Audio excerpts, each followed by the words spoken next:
Hello, everyone. Hope everyone's doing well. It's a Wednesday, but it doesn't really matter to me because I'm on vacation. I mean, it's just all that matters is how many days I've got left of vacation.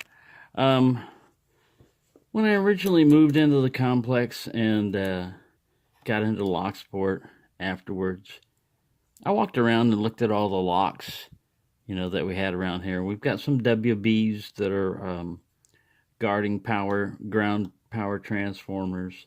There were some tubular locks on a cable box back there. Various things like that. But when I initially walked around, I found these two. Well, actually, I found more than these two. I've given a couple of them away. But I found a few of these guys intact, sitting down there on the ground where the power meters connect. And some of them had these on there, and some of them had security tags. Let me pause a second and go get one. Tamper evident tags. That's what they've switched to. Rather than using a big bulky padlock and everything like that and having to carry keys around, you just carry a little pair of wire cutters and some more of these things. And they're designed to go in and not come out unless you destroy it, Tamper evident, basically. They're numbered. So they'll, even if you had something like this, you'd have to have the exact number to not show that you tampered with them and stuff like that. These things are probably bypassable or something. I'm gonna mess around and see if there's a way to remove these without destroying it. But that's another thing. But anyway, after I'd done my initial run of checking the base of all these, because there's like one, two, three. There's like three separate areas. No, four separate areas where they have power meters, for the different apartment complexes. One is completely converted to this type of system with the tamper evident. The rest of them have a mix of either this or that.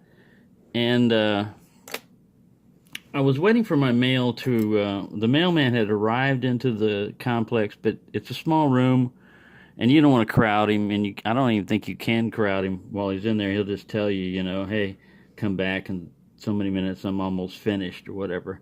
Because he's got all the boxes open, and he's putting mail in there, and, you can't just be snooping at other people's mail and what they get and stuff.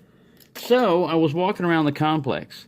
Now, like I said, I did a thorough search the first time, and I've walked around since then, so I didn't expect to find anything. But, bingo! This is what they do. I don't know why they do that, but this is what they do. They cut shackles. Now, this one belongs to that one, I believe. This guy here, however, does not belong to this one. So that meant there was at least another one running around. And then, bingo, the best one. They didn't cut the shackle at all. They cut the little thing that was hanging on or something, but they didn't cut it. So I found 3 locks and this little tag. I found this also today. So fortunately, the lazy person that was too lazy to throw this stuff away and just dropped it there, thank you for being lazy, because I'll pick up what you consider trash. To me, this is treasure. It's just a cheap lock. I mean, once you clean them up, this one's semi-cleaned up. I left some of the paint on it just to have it there. And I don't know where my real bypass tool went. It's disappeared somewhere. But that's how easy they are to get into. This is just a homemade bypass tool out of a Peterson. So I don't know why they went through cutting all that, but in real life, that's what happens. They're going to go, even if it's a cheesy lock, and can be bypassed in seconds. Now, admittedly, when it's in its condition like this, even if you get the pick in there and go to bypass it, which I'm going to try first on this one, you're going to have problems. Same with this. See how the paint kind of like welds on the top of it? But man, that bingo, that's a score for me. Now the other thing, the thing that I got is a little Avis little 25 or 20 millimeter little Avis padlock. I'll open that thing up later on and do an out of package pick of him, or try to, with my success. But I just wanted to pass on that don't always give up. It's not just like, you know, like when they were mining for gold or something, they found a nugget in the stream. Then there was a rush and everybody came in there and, you know, the stream turned into a river because everybody was mining the crap out of it, and you didn't find any big nuggets anymore, you know. If you found anything, it was just going to be fine gold. But in this case, because there are still some of them up there, now, yes, I could, you know, go in there and tink, you know, take them all, but they're not my locks, you know. And you don't stick a pick into any lock that you don't own, even if they're going to cut them and throw them away. You just have to take your chances with stuff like that and hope that they remain lazy and just throw the stuff down on the ground rather than... I did look at the nearest dumpster, although I need one of those picker tools, you know, that reaches in and grabs stuff, because they weren't in there, but if they were, the trash had been dumped recently. And I'm not going to go crawling in a dumpster for these locks, but lying on the ground, hell yeah, I'll pick them up. I'm happy too. But yeah, see how they just painted the crap out of them? I mean, it might have helped the shackle some to prevent corrosion by painting it. But when you start painting the lock mechanism itself, it's stupid.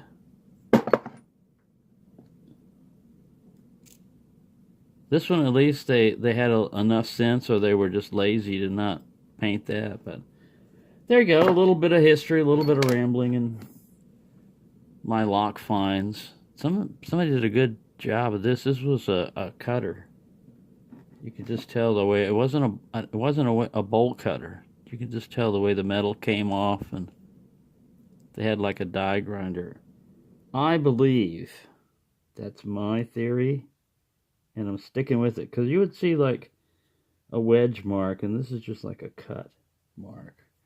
And you can see how fast that stuff corrodes when it's exposed. So it's not really stainless steel, it's just hardened steel, or it says hardened. It says hardened on it. I don't know if you can see that. Hardened. Yeah, that's how the real world gets into locks like this, you know. So if you're worried about pick resistance, and it's only got one locking pawl, and it's easily shimmed, and guess what? They're not going to go through, the criminals are not going to go through any knowledge of trying to learn that. They're just going to go with what they already know, which is power tools or simple tools and brute force. You cut that through and bing, you're through. It don't matter what this other little paw was doing. You sure really should have cut it over here. But like I said, they don't even have to know what they're doing. Just cut it somewhere. You can see over here they cut it in 2 places. And then kind of like banged on it or something to pull it up. Crazy. Crazy. But there you go. A little lock fun. Thought I'd pass on to y'all. My little thrill for the day was my little find of goodies. So thanks for watching, and happy picking. And remember, even if you see a lock that you know you can get into so easily with the simplest of tools, if you don't have permission to stick your pick into it, then don't do it. It's illegal. And if you get caught messing around with things like power meters and postal things and everything like that, you can be locked up for a while, and in prison, they don't allow lock picks. Any metal that you have in prison is probably going to be used for a shank and not for a pick. You're going to have to worry more about that than locks. And I've seen some of the prison locks. They're pretty tough. You'd need some skills on that. Thank you for watching, and happy picking.